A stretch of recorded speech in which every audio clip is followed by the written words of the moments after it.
ಇದು ರಿಪಬ್ಲಿಕ್ ಕನ್ನಡದ mega investigation story. ಪ್ರಮುಖವಾಗಿ ಇಲ್ಲಿ ಏನಾಗ್ತಾ ಇದೆ ಅನ್ನುವ ಪ್ರಶ್ನೆ ಉದ್ಭವ ಆಗ್ತಾ ಇದೆ. ಆ ಪ್ರಶ್ನೆ ಉದ್ಭವ ಆಗೋದಕ್ಕೆ ಕಾರಣ ಸಿಸಿಬಿ ಪೊಲೀಸರ ನಡೆಯಿಂದಾಗಿ.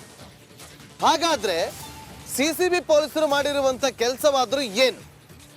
ಸಿಸಿಬಿ ಪೊಲೀಸರು ನೋಡಿ ಒಂದು ರೇಡ್ ಮಾಡ್ತಾರೆ, ಸ್ಪಾ ಮೇಲೆ ರೇಡ್ ಮಾಡ್ತಾರೆ.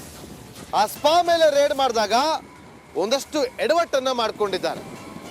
ಇದು ರಿಪಬ್ಲಿಕ್ ಕನ್ನಡದ mega investigation story. Nirvan spa ಮೇಲೆ ಸಿಸಿಬಿ ದಾಳಿ ನಡೆದಿತ್ತು. ಅದರ ಹಿಂದೆ ಪ್ರತೀಕಾರ ಇದೆಯಾ ಅಂತೇಳಿ ಗೊತ್ತಾಗ್ತದೆ. ರೇಡ್ ಹಿಂದಿದ್ಯಾ? Madhya Pradesh honey trap gang revenge.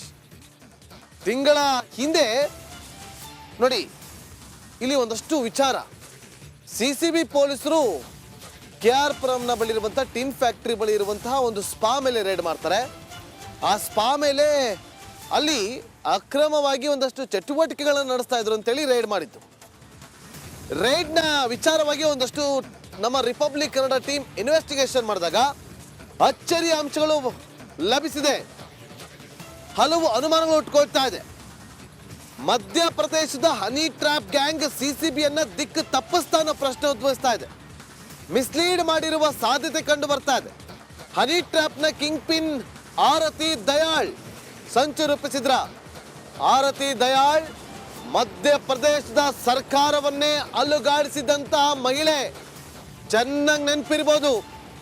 ಮಧ್ಯಪ್ರದೇಶದ ಸಚಿವರನ್ನೇ ತಲೆದಂಡವನ್ನಾಗಿ ಮಾಡುವಂತೆ ಮಾಡಿದ್ದಂತ ಪ್ರಕರಣದಲ್ಲಿ ಭಾಗಿಯಾಗಿದ್ದಂತ ಆರತಿ ದಯಾಳ್ 2019 ನಡೆದಂತ ಘಟನೆ ಇದು. ಮಧ್ಯಪ್ರದೇಶದ ಸರ್ಕಾರವನ್ನೇ ಅಲುಗಾಡಿಸಿದಂತ ಕೇಸ್ ಅದು. ನೋಡಿ, ಮಧ್ಯಪ್ರದೇಶ SIT 2019ರಲ್ಲಿ ಆರತಿಯನ್ನ ಬಂಧಿಸಿತ್ತು. 2020ರಲ್ಲಿ ಜಾಮೀನು ಪಡೆದು ಬೆಂಗಳೂರಿಗೆ ಶಿಫ್ಟ್ ಆಗಿದ್ಲು. ನಿರ್ವಾನ್ ಸ್ಪಾ ಸೆಂಟರ್ ನಲ್ಲಿ ಕೆಲಸ ಮಾಡ್ತಾ ಇದ್ಲು. ಸಿಸಿಬಿ ಅವರು ರೇಡ್ ಮಾಡಿದ್ರು ಸ್ಪಾ ಮೇಲೆ. ಅಲ್ಲಿ ಅಕ್ರಮ ಚಟುವಟಿಕೆ ನಡೀತಾ ಇದೆ ಅಂತೇಳಿ ಆ ಹಿನ್ನೆಲೆಯನ್ನ ಗಮನಿಸ್ತಾ ಹೋದಾಗ ಯಾವ ಕಾರಣಕ್ಕೋಸ್ಕರ ರೇಡ್ ಆಯ್ತು, ಈ ಹಿಂದೆ ಏನಾಗಿತ್ತು ಅಂತೇಳಿ ಒಂದಷ್ಟು ವಿಚಾರಗಳನ್ನ ಕಲೆ ಹಾಕ್ತಾ ಹೋದಾಗ ಅಚ್ಚರಿಯ ಅಂಶಗಳು ಈಗ ರಿಪಬ್ಲಿಕ್ ಕನ್ನಡಕ್ಕೆ ಲಭ್ಯವಾಗಿದೆ.